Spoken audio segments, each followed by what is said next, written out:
সকালে বিএনপির কেন্দ্রীয় কমিটির ১৫ জন নেতা দল থেকে ইস্তফা দিয়ে আওয়ামী লীগে যোগ দেওয়ার ঘোষণা দিয়েছে। তারা বলছে তারিক রহমান দেশের শত্রু এবং শেখ হাসিনাই একমাত্র নেত্রী। গতকাল রাতে বিএনপির চেয়ারপারসনের রাজনৈতিক উপদেষ্টা গোপনে ঢাকা ছেড়ে পালিয়ে গেছে। তিনি ভারতে পৌঁছে আওয়ামী লীগের সাথে যোগ দিয়েছে এবং বলছে বিএনপি শেষ। আজ দুপুরে চট্টগ্রামে বিএনপির ২০০ নেতাকর্মী প্রকাশ্যে দল থেকে বের হয়ে আওয়ামী লীগের পতাকা হাতে মিছিল করেছে। তারা চিৎকার করে বলছে, শেখ হাসিনা ফিরে আসো, আমরা তোমার সাথে আছি। গতকাল সন্ধ্যায় বিএনপির যুবদল এবং ছাত্রদলের মধ্যে ভয়াবহ সংঘর্ষ হয়েছে। যুবদল নেতারা বলছে তারেক রহমান বিশ্বাসঘাতক এবং তারা আর বিএনপিতে থাকবে না, তারা আওয়ামী লীগে যোগ দেবে। গতকাল গভীর রাতে বিএনপির ৩০ জন এমপি গোপনে দিল্লিতে শেখ হাসিনার সাথে দেখা করেছে এবং তাকে বলেছে তারা তার সরকারে যোগ দিতে চায়, তারা তারেক রহমানকে আর বিশ্বাস করে না। আজ ভোরে খুলনায় বিএনপি অফিসে আগুন লাগিয়ে দিয়েছে বিএনপির নিজের কর্মীরাই। তারা বলছে এই দল শেষ হয়ে গেছে এবং তারা এখন আওয়ামী লীগের সাথে। দল ভাঙছে টুকরো টুকরো। গতকাল মধ্যরাতে বিএনপির স্থায়ী কমিটির ৩ জন সদস্য গোপনে ভারতে পালিয়ে গেছে এবং সেখানে গিয়ে তারা প্রকাশ্যে বলেছে তারিক রহমান পাকিস্তানের এজেন্ট এবং শেখ হাসিনা দেশপ্রেমিক। আজ সকালে রাজশাহীতে বিএনপির ৫০০ কর্মী আওয়ামী লীগের পতাকা হাতে নিয়ে মিছিল করে বলছে আমরা ভুল দলে ছিলাম, এখন আমরা সঠিক পথে এসেছি, শেখ হাসিনা আমাদের নেত্রী। গতকাল রাতে বিএনপির সব জেলা নেতারা একসাথে বৈঠক করে সিদ্ধান্ত নিয়েছে তারা আর বিএনপিতে থাকবে না, তারা সবাই আওয়ামী লীগে যোগ দেবে, কারণ বিএনপি মিথ্যুক দল। আজ দুপুরে সিলেটে বিএনপির মহিলা দলের ২০০ নেত্রী প্রকাশ্যে দল ত্যাগ করে আওয়ামী লীগে যোগদান করেছে। তারা কাঁদতে কাঁদতে বলছে তারেক রহমান আমাদের সাথে প্রতারণা করেছে। গতকাল সন্ধ্যায় বিএনপির কেন্দ্রীয় অফিসে বিএনপির নিজের নেতারা তালা দিয়ে দিয়েছে এবং বলছে এই দল আর চলবে না, তারা সবাই আওয়ামী লীগের সাথে যাচ্ছে, দল শেষ। আজ ভোরে ঢাকায় বিএনপির ৩০০ যুবকর্মী আওয়ামী লীগের অফিসে গিয়ে যোগ দিয়েছে। তারা বলছে বিএনপি আমাদের ব্যবহার করেছে, এখন আমরা শেখ হাসিনার সাথে দেশ গড়ব। গতকাল মধ্যরাতে বিএনপির সব জেলা সভাপতি একসাথে ইস্তফা দিয়ে বলছে তারিক রহমান বিদেশ থেকে দেশ চালাতে পারবে না, আমরা শেখ হাসিনার সাথে আছি কারণ তিনি দেশে আছে। আজ সকালে বরিশালে বিএনপির পুরো কমিটি দল ভেঙে আওয়ামী লীগে যোগ দিয়েছে। তারা শেখ হাসিনার ছবি হাতে নিয়ে বলছে আমরা আসল দেশপ্রেমিকদের সাথে থাকতে চাই।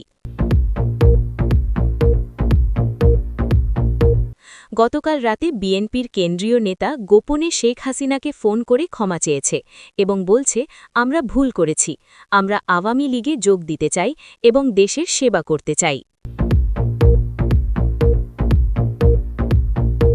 দর্শক শুনছিলেন সংবাদ শিরোনাম, এখন বিস্তারিত। খুলনায় নির্বাচনী রক্তপাত।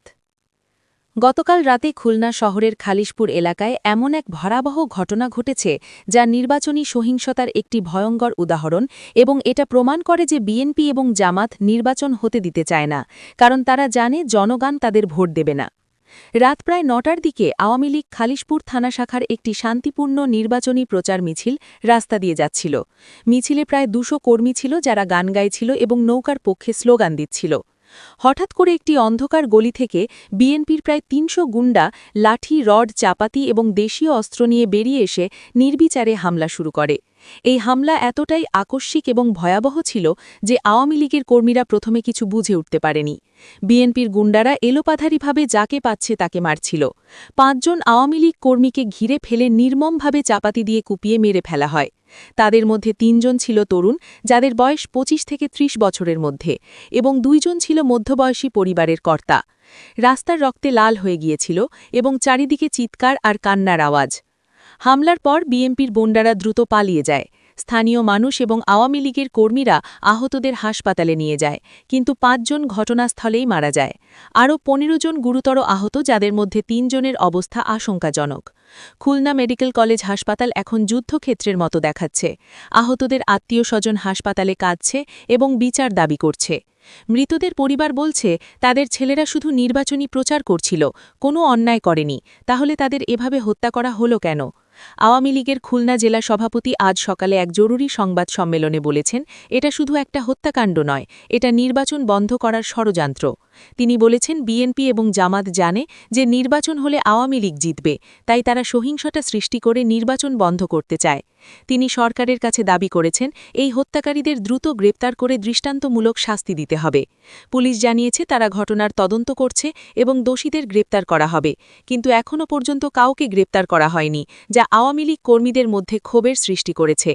তারা বলছে পুলিশ বিএনপির পক্ষে কাজ করছে এবং ইচ্ছাকৃতভাবে অপরাধীদের ধরছে না। খুলনার সাধারণ মানুষ এই ঘটনায় শোকে স্তব্ধ এবং তারা বলছে এভাবে চলতে থাকলে নির্বাচন আদৌ হবে কিনা সন্দেহ। কিন্তু আওয়ামী লীগ বলছে তারা ভয় পাবে না এবং যে কোনো মূল্যে নির্বাচনে অংশ নেবে এবং জিতবে। রাজশাহীতে ঐতিহাসিক জনসভা।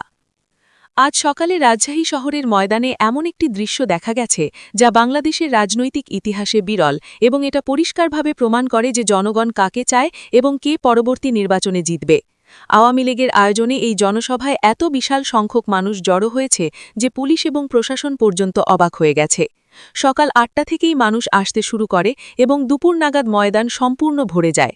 শুধু ময়দানই নয়, আশেপাশের রাস্তাঘাট সবখানে মানুষে ঢাসা।